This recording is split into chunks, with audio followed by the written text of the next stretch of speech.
السلام عليكم ورحمه الله وبركاته. ازيكم يا حبايبي؟ عاملين ايه النهارده؟ ان شاء الله اليوم ال 24 معانا في دوره فراخ رمضان.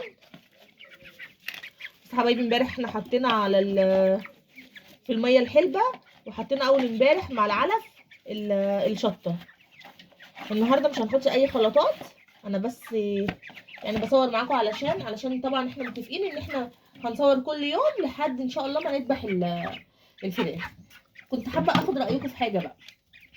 هي الفراخ اللهم بارك اللهم بارك وزنها حلو، طبعا مش هينفع نذبح قبل ال 35 يوم، هنبقى متفقين على كده. بس انا حابه بقى ان انا اسيبهم لحد نص شعبان، فادوني رايكم. هنشوف هيوصلوا لوزن قد ايه، لان اللهم بارك عملتها قبل كده والفراخ وصلت لوزن كبير، يعني كانت داخله كمان في ال5 كيلو.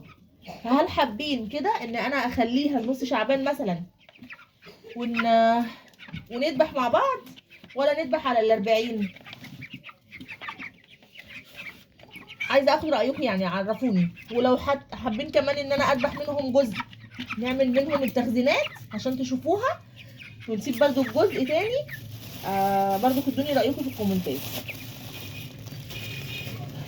وهقول تاني يا جماعه، اللي لسه ما جابش كتاكيت يلحق يجيب الفتره الجايه، والله فتره ارتفاع يا جماعه. هتلاقوا كل حاجه يعني بتغلى، كل حاجه بتغلى. هتلاقوا الفراخ بتغلى، وهتلاقوا الكتاكيت نفسها بتغلى، وكل حاجه هتلاقوها بتغلى.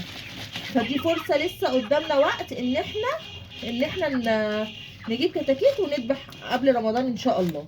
حتى لو هتذبحي قبل رمضان باسبوع، لو انتوا ما بتعرفوش تذبحوا في البيت ممكن تنزلي لهم الفرارجي بيذبحهم لك. دي كانت الحلقه بتاعتنا النهارده يا حبايبي، دي حلقه بسيطه كده وسهله. حبيت بس اوريكم شكل الفراخ. ان شاء الله زي ما اتفقنا هنذبح على هنوزن على يوم 28. فانتوا لو عجبتكم الحلقه فعلوا زر الجرس، اشتركوا في القناه عشان يوصلكم كل جديد.